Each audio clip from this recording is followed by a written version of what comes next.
Assalamualaikum warahmatullahi wabarakatuh.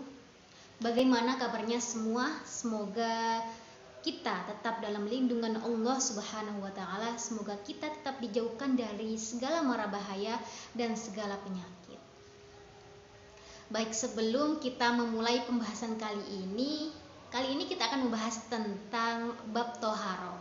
Saya Dewi Mukaromah akan menemani kalian untuk membahas lebih lanjut tentang toharoh.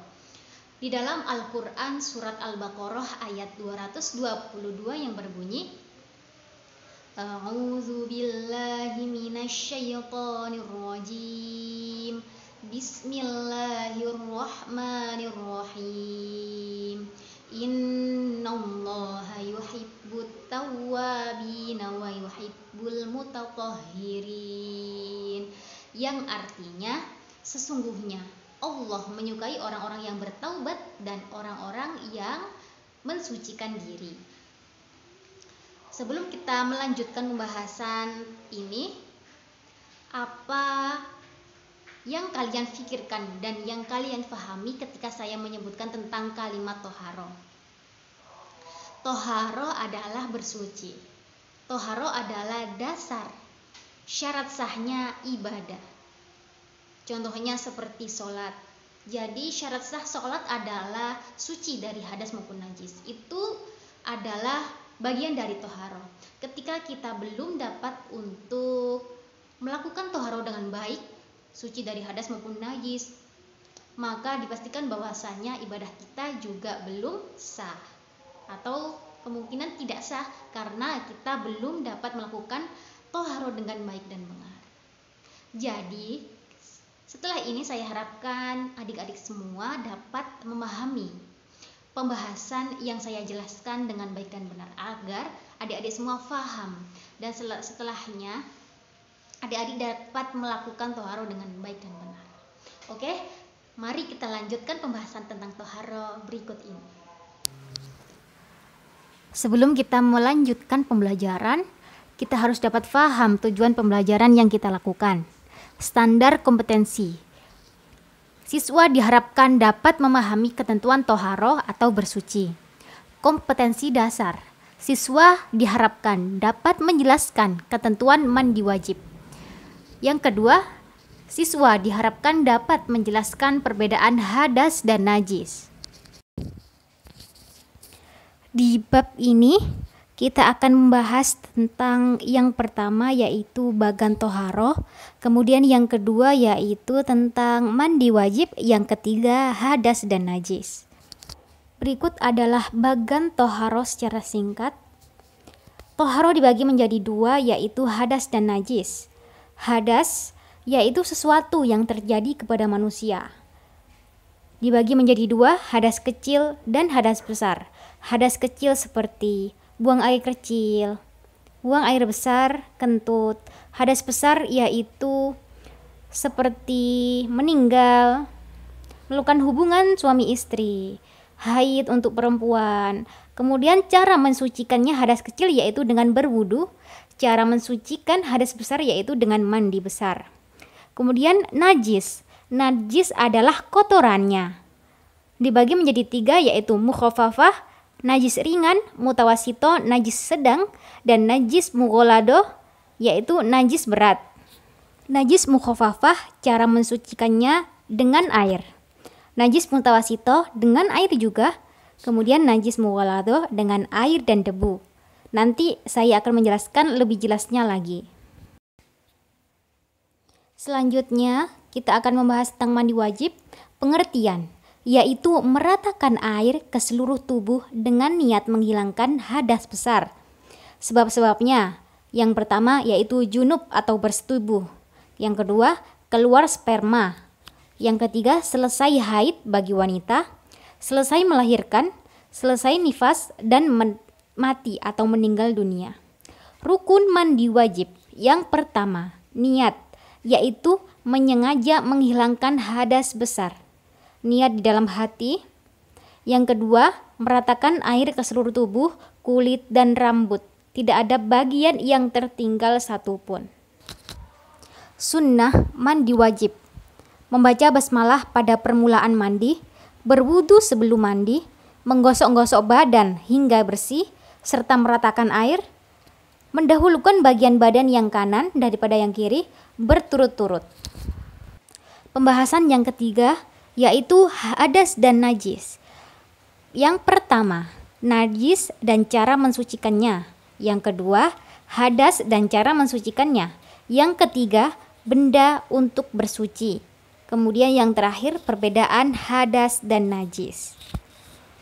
Seperti yang saya jelaskan di awal tadi, pada bagan toharoh, najis yaitu dibagi menjadi 3, mukhaffafa, mutawasito, dan mughalladho, ringan, sedang, dan berat.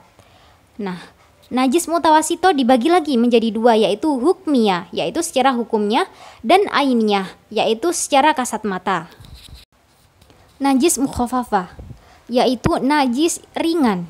Contohnya, air kencing anak laki-laki yang berumur tidak lebih dari 2 tahun dan belum makan apa-apa kecuali air susu ibu. Cara mensucikannya bagaimana? Cara mensucikannya dengan memercikkan air atau mengusapkannya di atas benda yang terkena air kencing tersebut. Yang kedua, najis mutawasito, yaitu najis sedang. Contohnya darah, nanah, bangkai, kotoran. Jenis-jenisnya dibagi menjadi 2, yaitu najis hukumnya.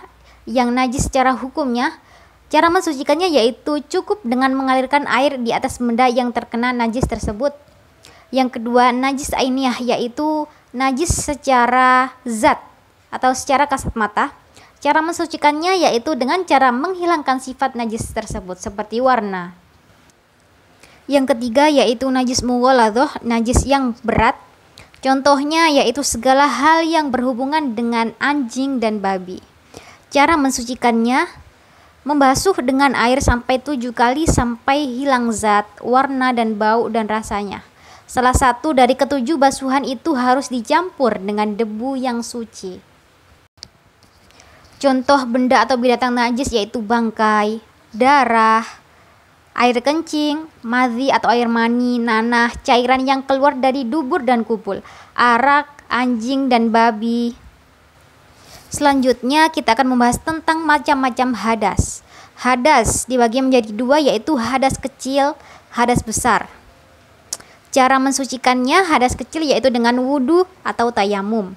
Hadas besar cara mensucikannya dengan mandi besar dan tayamum. Hadas kecil seperti kencing, buang air besar. Hadas besar seperti meninggal, haid, berhubungan suami istri. Hadas kecil merupakan hadas yang disebabkan oleh hal-hal berikut ini: keluarnya dari dubur, anus atau kobul kemaluan, menyentuh dubur dan kobul dengan telapak tangan, hilangnya akal karena tidur, epilepsi, gila, dan mabuk, bersentuhan antara kulit laki-laki dan perempuan yang masing-masing sudah dewasa serta bukan muhrim. Itulah sebabnya hadas kecil, sehingga menjadikannya wudu batal misalnya atau tayamum, sehingga cara mensucikannya dengan wudu dan tayamum.